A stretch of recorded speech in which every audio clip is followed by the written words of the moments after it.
agrees with almost all of what they hold to be true. Okay, and we're seeing on the footage that Vice President J.D. Vance and Secretary of State Marco Rubio has arrived at the event, two of which Charlie Kirk had personal relationships with. So, Mike, you heard what Terry said. Can we get your response as to what you think as well on this? Yeah, I'm not going to debate anything that Terry said. I absolutely agree. Common sense is rather uncommon, as we say, and Terry knows that. Here's the problem I have with what Terry is saying. We live, and he knows this, we live in a social media age where people can take a quick soundbite, write copyright that is divisive, and say that Charlie Kirk said X. And that just galvanizes the party in whatever direction you want to take them. But, if you do go back, like Terry mentioned, and look at what Charlie Kirk said and the way he said it, in those debates with those young college students, he always showed them respect, heard them out, which is rare. And a lot of what he fought for, similar to, and Terry said it, is an acceptable means. I'm going to tell them they have never seen true violence. They've not seen the battlefields of Iraq or Afghanistan or Somalia like I have. And Terry is right. We don't want that coming to America. I've got children. I want them to live in a safe environment where they especially have no fear for what they say.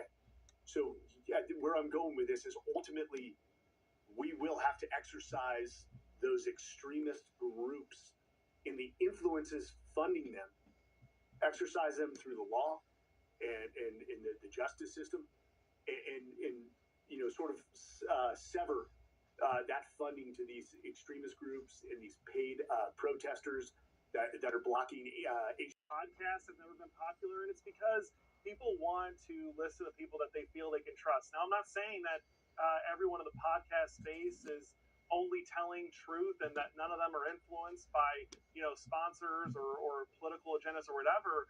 But what I'm saying is that all of this is really an indictment on the legacy press, and I do think that they created hysteria around Charlie, making him out to be a Nazi racist when the exact opposite's true. This is the guy that said big government sucks, right? The Nazis loved government. Charlie hated government. He was more libertarian than anything. But it's just part and parcel from the Democrats and their allies in the press is they're really not an independent press. They aren't interested in the facts and the truth in so many cases and situations. They're just interested in telling the narrative and shaping it towards their political ends. So, Mike, what do you think here? What does the press need to do so that we don't have this environment where, extremist rhetoric can foster? You start to push your people, your party in that direction. And so, we've seen the memes of them calling Trump a Nazi and a fascist thousands and thousands of times. If people hear it enough, they start to believe it. And that comes down to the accountability, the weight of the positions that these national leaders hold.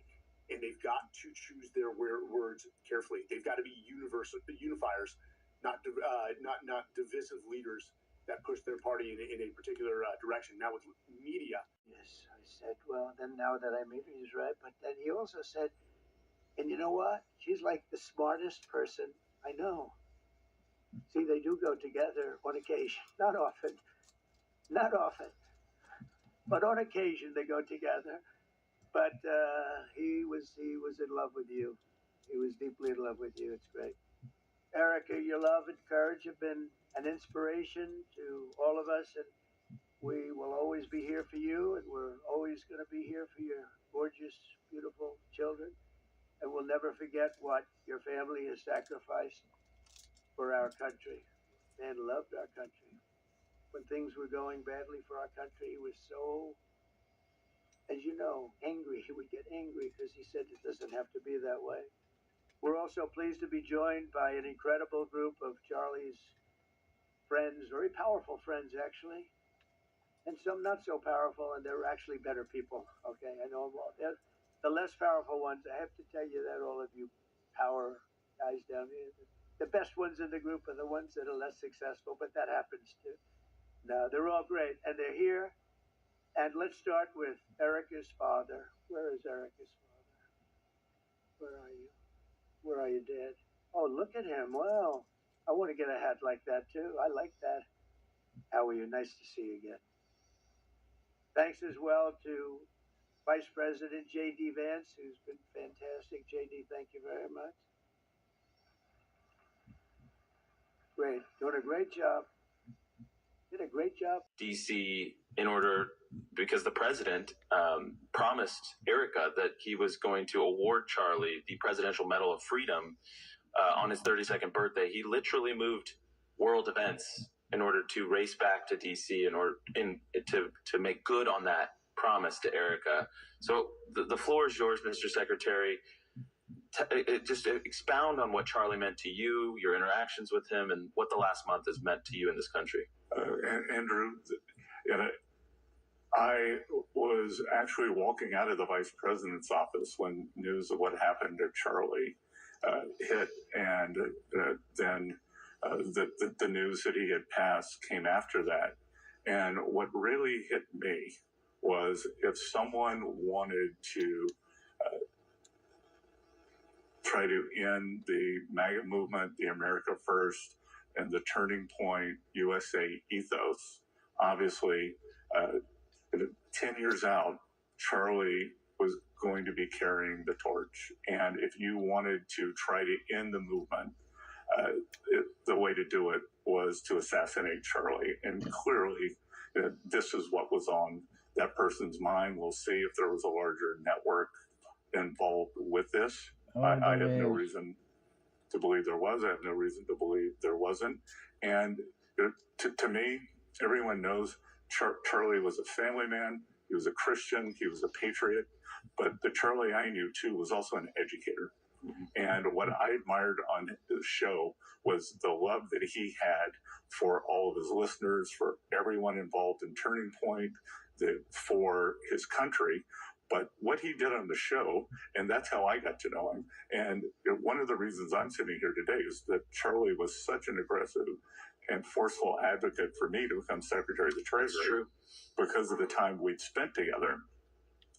And his financial breadth and depth was incredible. He was an autodidact. He was self-taught in finance, and he passed that knowledge on because he saw, as I saw, that what had happened to this generation, this group of young people, and it's been a tough time. There was the financial crisis in 2008. There was COVID, but he was optimistic and always talked about the future. How do we get ahead? How do we stay ahead? And Charlie, like myself, believes in the system. And if you believe the system works, which I do, which he did, you want to bring more people into the system. And it's through education. That's why I say he was such a great educator. I think that's really well said. If you boil down his mission was about his faith. His mission was about his country and his family. But his mission was, in a general sense, about bringing disaffected young people into the American dream. He wanted them to buy into America, the idea of what this country is. And you guys talked about that. You actually had, I believe it was April, Alexandra, you could fact check me on that, but it was Financial Literacy Month. And you honored him in the show, and we brought in a bunch of TPUSA chapters from around the country, and you talked about finance. And I mean, so you've shown your commitment to the same things that Charlie was committed to, bringing in the next generation and living the American dream as you have. And maybe just speak about that and the importance of bringing this next generation into the system, into believing they can make it in America, that they don't have to be disaffected young people anymore. Well, in a way, too, Charlie, when I was younger, there was someone called Norman Vincent Peale. And for those of you who don't know, President Trump went to Marble Collegiate Church in New York, and the minister was Norman Vincent Peale, and he wrote a famous book called The Power of Positive Thinking. Mm-hmm. And in a way, Charlie was the Norman Vincent Peale for your generation. And it's easy to be cynical. It's easy to get down. The world is a tough place. It's moving fast, but it always has. And to look forward, what can you do to increase your resiliency? What can you do to increase your literacy? What can you do to make your odds better of success?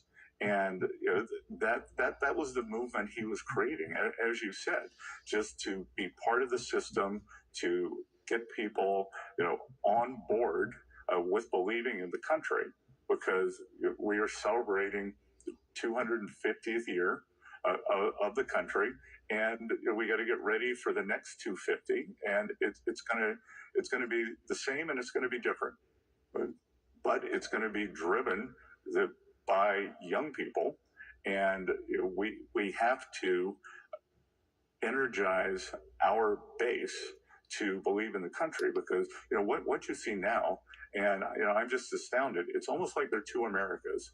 You look out, and they're the people who are full of hate and venom, and they're at these protests. Like just the protest yesterday. Yesterday, I believe, was the greatest day thus far this century. With the hostages coming home, the beginning of the peace process, which no one said could be done, and President Trump did it. But there were people out there with that venom and vile behavior. And then every Saturday, you look and there are these collegiate football games and military flyovers and people waving the flag. And it's almost like we're in a contest for America. And Charlie was determined that good was going to win, that we were going to see the light, and it was going to be through faith and education and belief in family and country. And everything that got us here for the first 250 years is what's going to take us for the next 250 years. Carlin, you shared a vision for Main Street in this country. It's a vision the president shares. It's a vision that is not, he said, Wall Street's going to do just fine. They're going to do fine, but we've got to get Main Street back on track. And they have not had their turn for a while. And I believe that really impacts the next generation specifically. Promise to Abraham, the father of the Jewish people, I will bless those who bless you. The Christian Bible tells us that we have been grafted into God's family tree, the rich olive tree of Israel. The very foundations of the Christian faith, the Bible, and Jesus, whom Christians call the Messiah, are deeply rooted in Israel. Supporting Israel aligns Christians with God's prophetic timeline. It demonstrates our willingness to be instruments of God's blessing, uplifting his chosen people. And it calls us to confront and heal the centuries-old wounds of anti-Semitism. The scripture says, how good and how pleasant it is when brethren dwell together. You can be part of this historic movement.